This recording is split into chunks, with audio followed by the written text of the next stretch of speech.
How do you measure your passion for your children and your husband?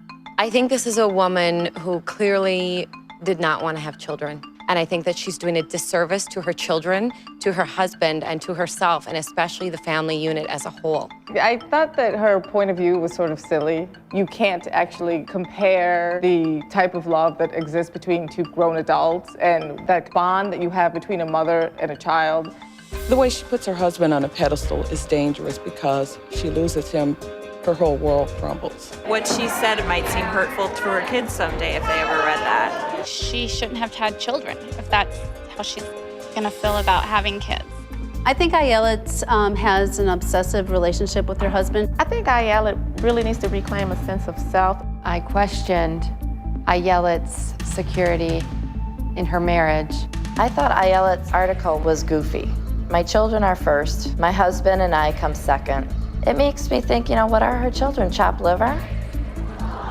Whoa! Okay, so I'm here with a group of mothers who have a lot to say about this. The woman who sparked this controversy, Ayelet Wallman, is here. Ayelet is a Harvard-trained lawyer turned stay-at-home mother turned writer who has been married to Pulitzer Prize-winning author Michael Chabon for 12 years, and they have 4 children. So let me read the passage that has everybody up in arms. She says, I have 4 children, but I'm not in love with any of them. I am in love with my husband. If a good mother is one who loves her child more than anyone else in the world, then I'm not a good mother. I'm, in fact, a bad mother. I love my husband more than my children. Ayelet, you knew that you were going out on a limb, did you not, when you wrote it? Well, I did. I didn't quite know that Star Jones was going to take off after me on The View. I didn't know I'd be sitting here next to you. I didn't know that I'd be facing down a group of angry mothers. But I did, I had been experiencing this again and again in moms groups. I'm like a lot of you. I spent a long time just a stay-at-home mom. Now I work part-time, but I have 4 kids. I spend most of my day with my children, and I have felt for a long time very different than most of the moms that I know. Tell us, you start the article talking about your mommy group, and you noticed in the conversation all the mothers talking about their not having sex. Yeah, absolutely. I mean, the interesting thing was I was talking to a mom, and she was telling me about how she was trying to have a second kid, but it wasn't going very well. And I said, you should try one of those electronic fertility monitors because they tell you when you ovulate, like right that day. And she said, great. Then I won't have to have all that unnecessary sex. I thought, there's a reason that everyone is so angry. This is striking a chord. This is a real issue. Okay. Tara Brown, why do you say Ayelet is doing a disservice to her family? Why?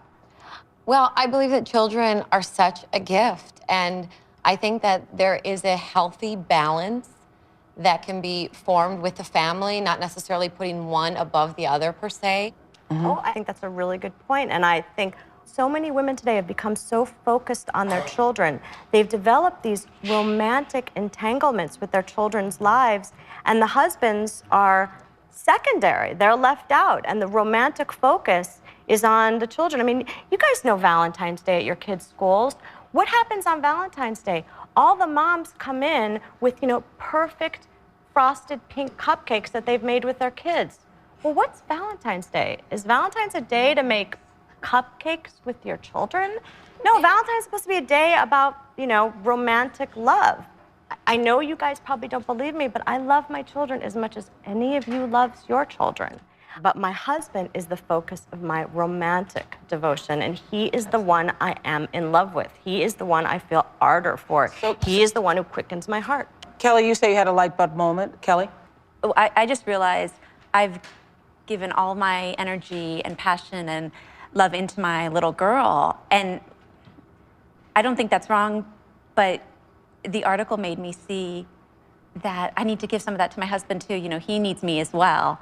And I just felt that I needed to find a little bit better balance because he's been put on the back burner, and you don't want to all of a sudden discover that you don't have anything in common anymore or what to talk to. Ayelet also writes very candidly about her sex life. She says, I'm the only woman in Mommy and Me who seems to be getting any.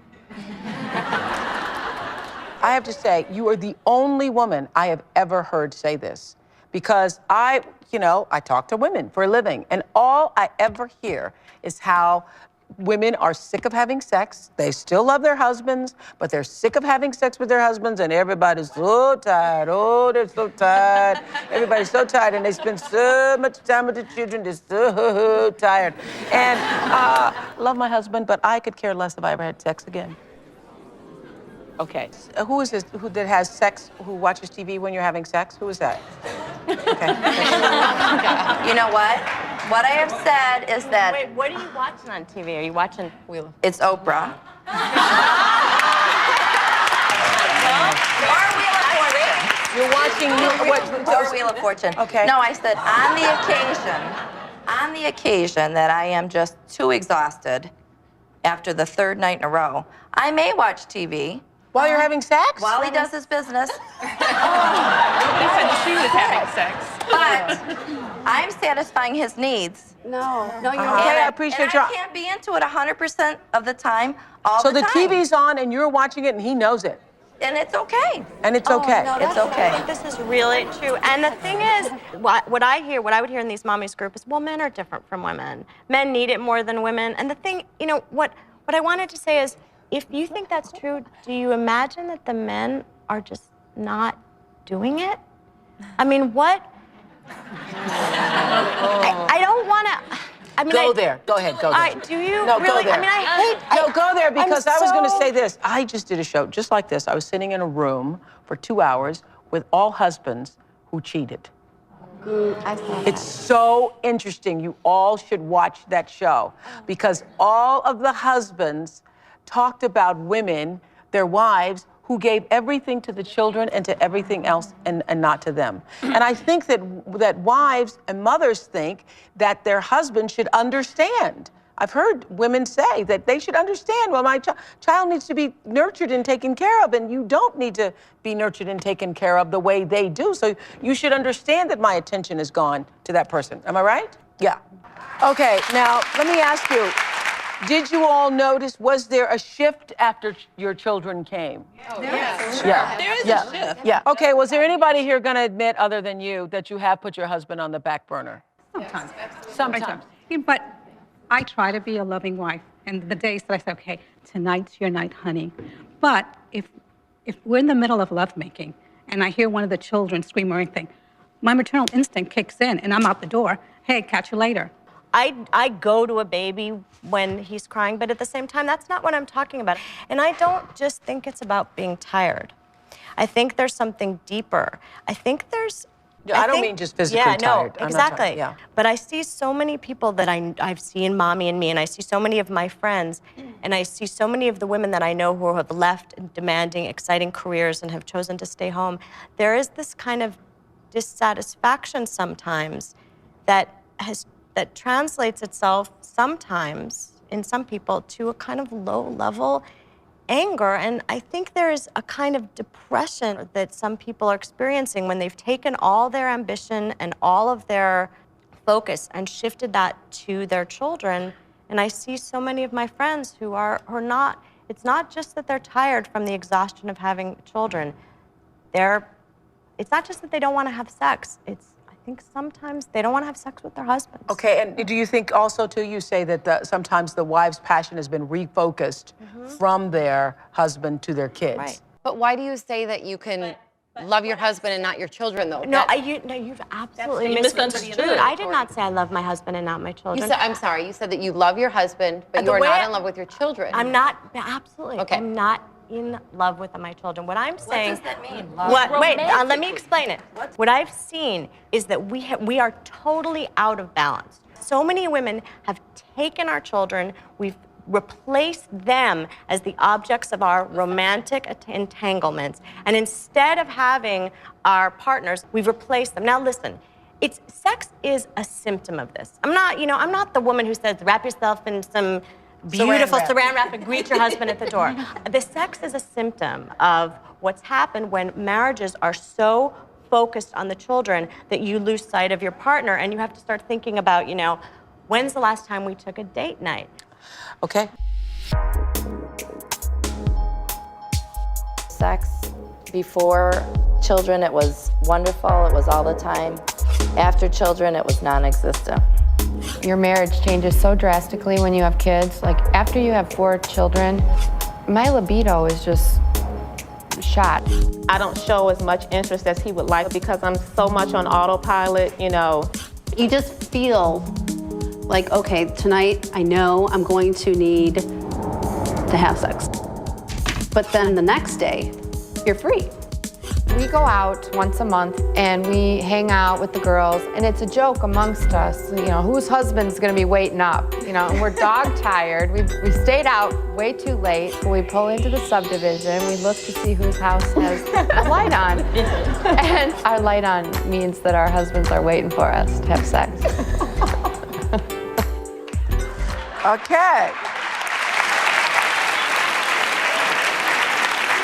Okay, now, Leanne just told us that she watches TV sometimes because she's just not into it, and I don't know if I'm happy I'm in the room with you or not at that time. Thank you, though. I'm just tired. Thank you. Now, Laura, you're not thrilled about the prospect of sex, right? What I wanted to say is, I think that your marriage changes. I don't have a lot of time right now because my kids are very small, but my husband and I know that someday they won't be, and there will be more time for us. That's what I'm saying. It changes. That's what you're banking on. Yeah. Okay, what are you saying? What do you say? Ladies, a lot of us are married and our husbands are like roommates to us, and that's not what marriage was designed for.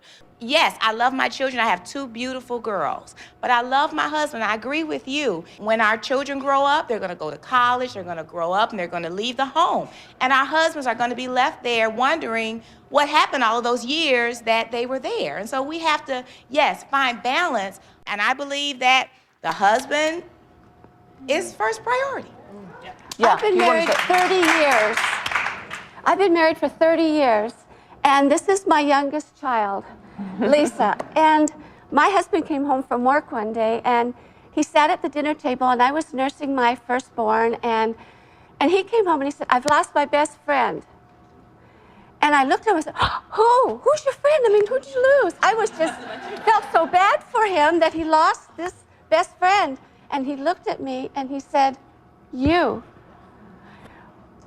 Just for a split second, I wanted to yell at him and say, "Look, this baby needs me. You don't." And then I saw the look on his face, and I knew that I could be the best mom in the world and I could be the best wife, but I had to prioritize what I was thinking. And women, if you're thinking that you just can give to one and not the other, you can't do that. Because if your kids are grown like mine are, if I didn't have that relationship with him, there wouldn't be anything. Yeah.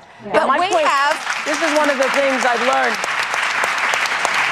One of the things we talk about often on this show, and the thing that causes affairs the most, you know, and divorce, 57% of the country, it isn't working, their marriages aren't working, is the disconnect. And so everybody who says, you know, with all due respect to you, that I'm hoping that these years I'll give my attention to this, and then we'll catch up in the later years and he'll understand. The disconnect happens when the person isn't getting the attention. And then when I get home, I am just tired. And when my husband gets home from work, he wants dinner on the table. I'm thinking, like, in 3 years, maybe I'll catch a break. Do you know and what I'll can catch happen a little into your bit more. marriage in 3 years? I've already been married 3 years, and it's fine. I love him. I'd love to give him all the time and all the sex he wants. But right now, I've got 2 kids who I am nursing and who are on my back. I don't want a third to need that, like, to be on top of me, too. You consider your husband a third? Yes. What do you want to say? There's this joke that the highest form of foreplay for a mother of small children is unloading the dishwasher. And I do have a husband who's very there in the house. He cooks and he takes care of the children, and that is part of it. And maybe part of the answer is that I do have someone who's an equal partner in the job of raising the family. One of the things that you say at the end of the article, if your children ever wonder if they were loved by you, that they would have the memory of the way you looked at your husband. So you grew up in a house where your father was a priority, correct? Yeah. Definitely. I mean, total priority. Did you feel unloved? No. I mean, the thing I was thinking, because you guys are talking about nurturing your children and nurturing, you know, and taking care of them, but part of nurturing is also letting them see the affection you have for your husband. I mean... Huge. That is so huge. I mean, I've watched them hold hands. I've watched them kiss. I mean, and No, I agree with that completely. I'm not at all saying my husband doesn't get any love. Oh, no, I know. Most of it right now goes to my kids. And whatever I can give to my husband, he knows. They need to see the affection. I think they need to see the affection. Also, I think what is important is for women to communicate that to their husbands. Like you said, it's not like I don't love my husband. My husband knows I still love him. I think a lot of women don't communicate that, and men need things communicated. They need like a sledgehammer, you know? And so when they see all of your attention going to your children, they think, okay, what about me? What happened to me? And I'm sure if you were to go home and have a really honest conversation with your husbands about it, in many cases, if they could be open with you about it, they would tell you they have felt that. They have felt that, okay? Right. I guess I'm now in second place or third place. We've had those conversations. Okay, Where he's well, at pulled me least you're aside. talking about it. Right. According to a recent report by the National Marriage Project at Rutgers University, I'm quoting here, that children seem to be a growing impediment for the happiness of marriages. Now, that's a quote. I'm a mom first. I take care of my kids first. They are the center of our universe. My husband, my needs come second. Sometimes our needs don't come at all. The reality is, at 7 at night, when 4 kids need a bath and have to do homework, I can't say, okay, look, I need to focus on my husband right now, so this is gonna have to wait. My marriage changed when we had kids because we redirected the focus on the kids. It was no longer about us. My husband needs me. I mean, he doesn't need me the way a 5-month-old needs me, but he needs my attention, he needs my love, he needs my focus. And if I'm wrapped up into our children, he'll suffer too. I am in love with my kids and I love my kids. I think it's wonderful that parents are devoted, and I say this all the time, that being a parent, staying-at-home mom is the hardest job on earth.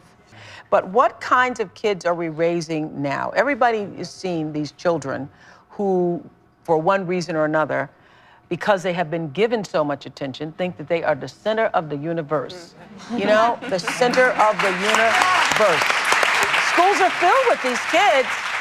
Yeah, you wanted to say about that? I would say that maybe I'm one of those children. I mean, I'm an only child. My parents were divorced when I was very young, and I know that I'm the center of my mother's universe. And I have a 9-month-old at home, and I'm trying very hard not to repeat that kind of unbalance that I experienced as a child myself. So was it fun being the center of the universe? I guess it was. I mean, as you get older, you find that you have some issues about it. You know, you're a little self-centered, perhaps, or you expect the world to revolve around you. So, yeah, I mean, I think it would have been better if I had witnessed a healthy marriage in my childhood. Well, so I know that there are millions of women out there who feel tremendous pressure to be super moms. And when you're constantly trying to be the best mother you can be, super moms say sacrifices have to be made. And sometimes those sacrifices include your husband. I definitely have to be a mother first and then a wife second. The maternal instinct in me makes me take care of my children first. With 3 young children who need lots of attention and plenty of chores to do, Leslie Gorey says her husband Mike isn't even on her priority list. He does seem to come last after the kids because I'm just focusing on getting the list done. Leslie says sometimes she's so focused on her children that she forgets to speak to Mike when he walks by. I had just ignored him when I went by because I was so busy with the kids. Sometimes I feel like, she's put so much energy into them and she's kind of forgotten about her husband. I am a little bit neglected, but I understand why. She's an unbelievable mother. After school, Leslie focuses on music lessons and scout activities. And after dinner, Mike is on the sidelines while Leslie spends time with the kids. My husband has been very neglected in the evenings and does seem to come last because I'm up there with the kids when he's down here talking on the phone to his friends or is watching TV by himself. I don't sit with them and hang out because I don't have time. My life is overcommitted, so it affects my relationship with my husband. That does affect our sex life, definitely. I'm so tired, so it's hard to just stop and switch gears to that. The needs of the children have to come first. I do wish I'd got a little more attention. It's a conflict between going out with my husband and staying home with the kids. And quite honestly, I feel like we should be together as a family. So what do you hope the results of your parenting will be, Leslie? I'm trying to make sure they have a great self-esteem and a great childhood, and it's hard because I have so many commitments, so my husband does get put on the back burner just because I only have 24 hours. Mm-hmm. Are you okay with it? I feel that I'm sensing that you're in some conflict about it. I am in conflict about it, and I know that I need to spend more time with and I know he wants it, and I want to be there with him. It's just sometimes I'm so exhausted, I keep thinking, okay, well, when Reese gets into first grade, so I keep thinking maybe I'll have more time to give him more focus. I know that the husband needs attention. I'm not blind to it, and we do talk about it, and we try to go away for trips, but the day-to-day part, I don't have time at the end of the day for my husband. But you know, my children, I don't do flashcards, and I don't, we failed at the violin, and I don't have a checklist. And sometimes I'm late to soccer practice, and once I was snack mom and I forgot.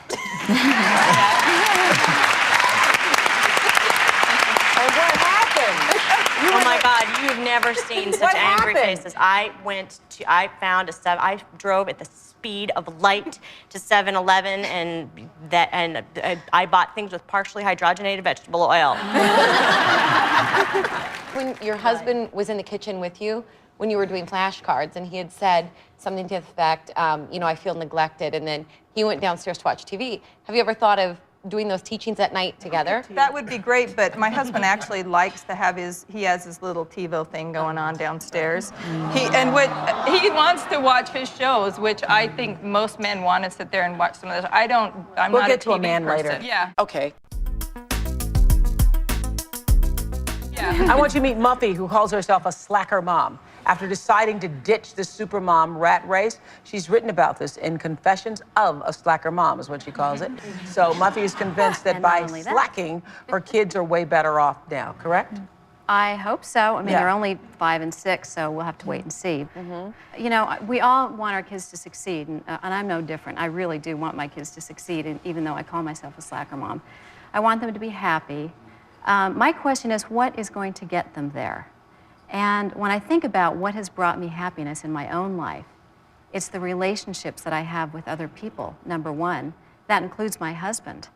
And you know, what kind of a person wants to have a relationship with somebody who's been raised to believe that they are the center of the world? Because you say mothers who focus all their attention on their kids may not get the results they want. That's right, because we want our kids to be happy and successful. Of course we do. I want the same thing, and I know that Ayelet wants that too. I think the difference may be in what is going to get them there, because I want my kids to be respectful of other people's schedules, not just their own, respectful of other people's relationships. You want to say what? Yeah. I think we all want that for our kids, but what message are you sending to your children by saying to them, I love your father more than I love you? They deserve more than that. They deserve more than that. I have thought about that, because what's going to happen when my children read that? And I worried about it when I wrote it. I worried about it when I sat down my oldest daughter, who's 10, and I said to her, Soph, you know, I'm going to go on the Oprah show, and I'm going to talk. And she said, oh, my God. And I said, you know, I wrote this article about how Daddy and I are the center relationship in our family, and how do you feel about that? And she said, duh. And then I started to say, and I wrote about how I love Daddy more than I love you, because I say that in the piece. And there was this catch when I started to say that. And I realized that I didn't want to say those words to her. Because at 10, I didn't want her to hear that, because I don't trust that she can understand that. Correct. But I didn't tell her at 10. And I don't think I would let her read that at 10. But well, you don't think she's going to see this show? No, she's not. But on the other hand, I do trust that she knows she's loved. And she knows absolutely and profoundly how much I love her. I have made so many mistakes as a mother, but the one thing that I know I do is I make sure my children know how much I love them. And they are absolutely secure in that. So, well, see, I think a lot of people interpret it or misinterpret it, that article that you wrote, for the times when you say, I love my husband more, I think a lot of women heard, you don't love your children. No, you don't love your children. It says, I love my children. Why can't you say to them, I love your daddy different? Why can't you use the word? But if you say, I love my husband more than I love my children, and now the children say, well, which one of us does she love the most? Does she love you more than me? What's the pecking order of the family? Why is there such an Because- obsession of putting because- somebody before the Because other? what I was responding to is that. I was responding to what I have seen as a replacement. And what I say is I'm in love with my husband, but I love my children. But you're saying you love your husband more than your children. More than your children. I asked my 9-year-old today, what would you say if I said, I love Daddy more than you? She was very sad. She came back. She goes, here, take this on Oprah. It says, love kids and husband same. You know, But it's My 9-year-old said that. Muffy, what do you want to say? I just really don't think that it is the same. And I think you're responding to the same thing I've seen. Nobody's having sex.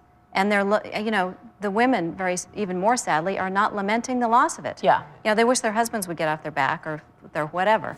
They aren't saying, oh, I'm so sad that I missed that. Yeah. I mean, sitting back, in the back and listening to the descriptions of sex that they did give to their husband or they did let him have.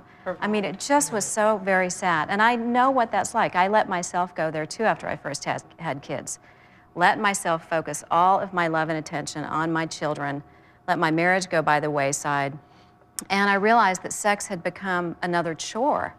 That I had such a long to-do list. And I, too, fell into bed at the end of the day, not only exhausted, but irritated. It was that slow burn you were talking about. I was not only very tired, but I was irritated because I felt that this was my husband's fault. I think that slow burn thing, I think you're really on to something, because over the years, talking to so many women about everything, I think that there is a slow burn, especially for a lot of women who realized, first of all, they love their children. But there is also a part of, I think, a lot of women that know that there is also more to your life than just that. And that you are not just only defined by your mothering, that it is a priority and it holds a great place for you, that you are more than just a mother.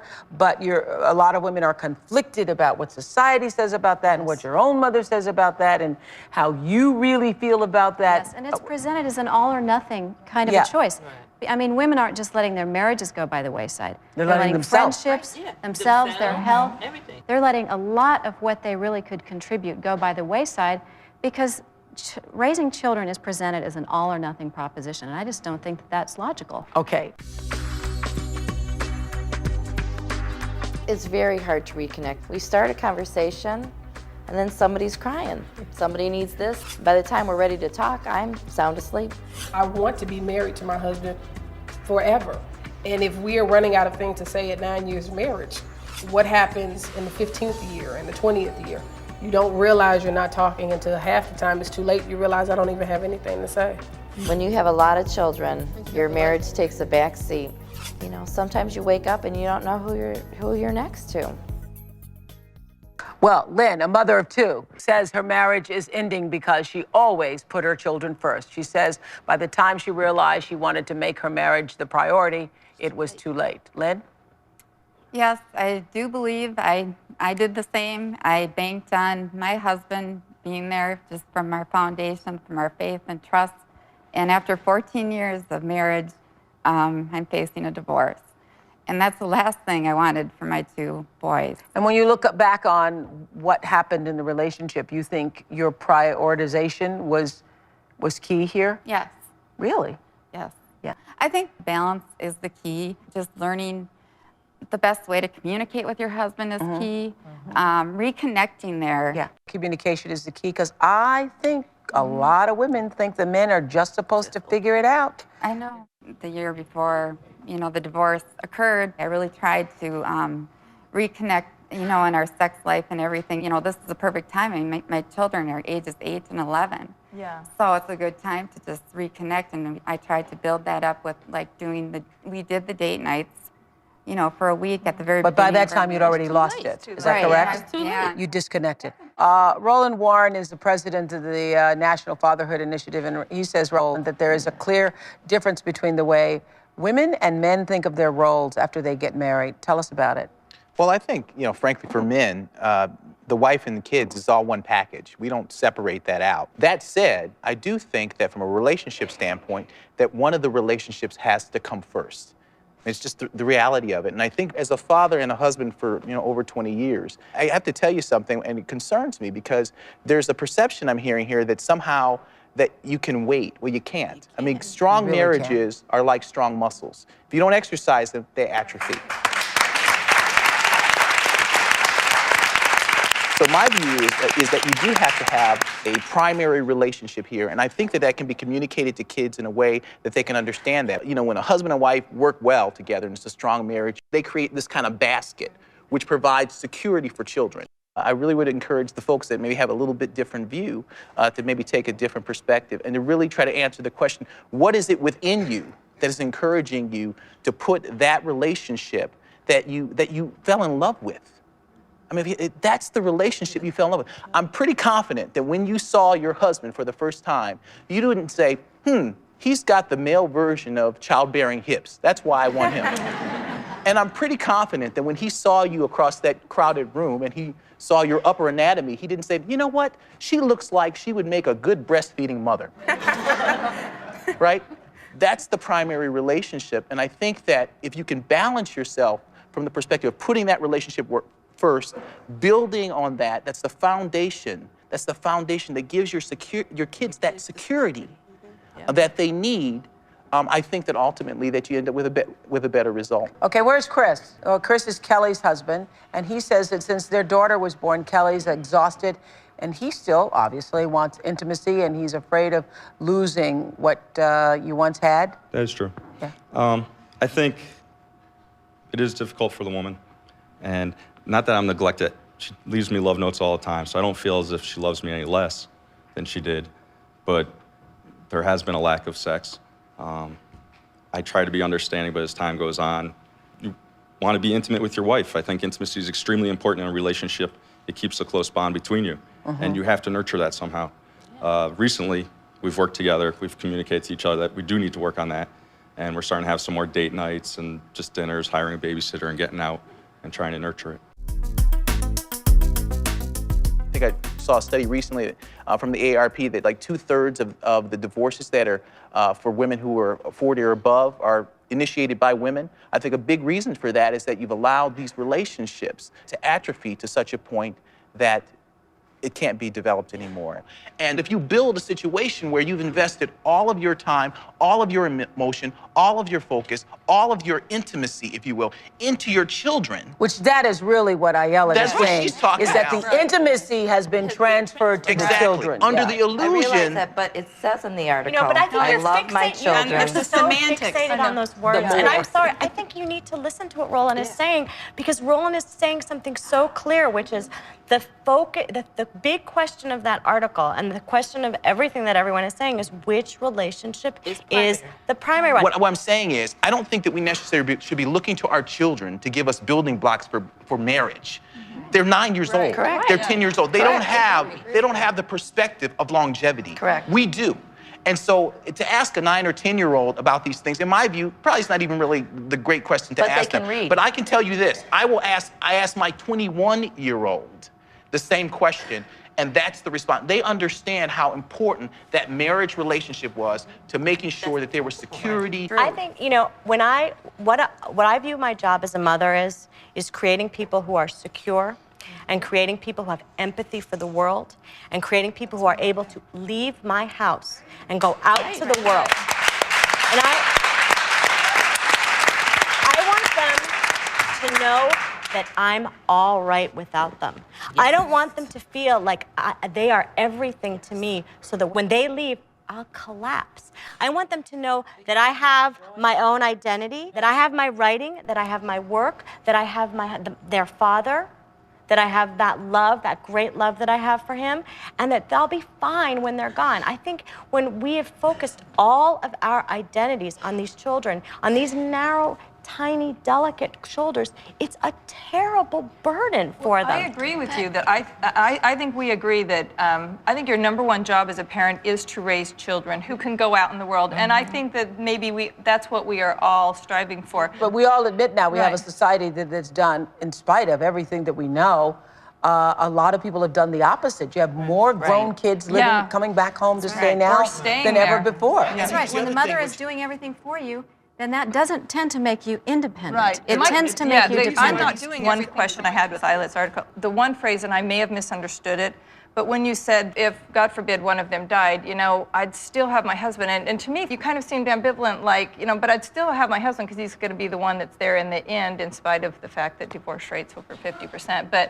But I'm just thinking, wouldn't you be in a dark cloud for some years? I mean, would you really be thinking, thank God I've got my husband? Okay, that's just what I mean, wanted to that clarify. just to say that my husband is my primary relationship, that I love him the most, doesn't mean that I don't love my children. Of course I love them. And the idea of losing them, when you play that game, that God forbid game that I say is so horrifying to imagine, the idea of that is just overwhelming and devastating to me too. I'm not saying, oh, my kids, well, I got four, lose one, lose two, what difference does it I make? think the way that the people maybe that we might be responding is because another part of that statement was, if I lost my husband, There'd be no joy. it would be like the end all be all. If I lost my children, I could move on. I A didn't lot say of the move things on. that I you're could say, saying I said I today. could imagine a life because Right. I can imagine continuing a life. But you can imagine continuing a life with your husband if your children were gone. But not vice versa. But not vice You know, it's versa. not that I can imagine. Like I can. If I lost one of my Is it children, normal? when I try to imagine a future, what I I can thought it was see not that maybe one day down the road, I can see having some joy in my life. But I can't even imagine my life without my husband. In a way, I'm envious because, you know, one of my great fears is that, like Lynn, I'll wake up one day and find him gone.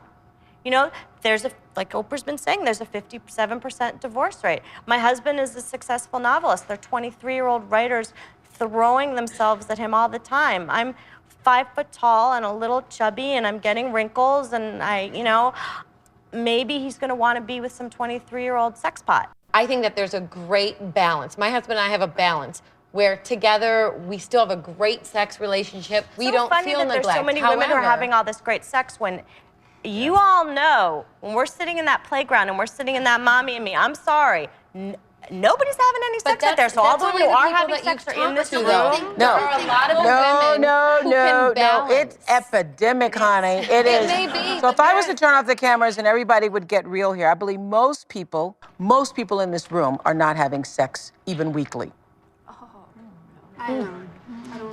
I think women use these. Hello? No, I don't think. They're not. I'm talking about this entire audience.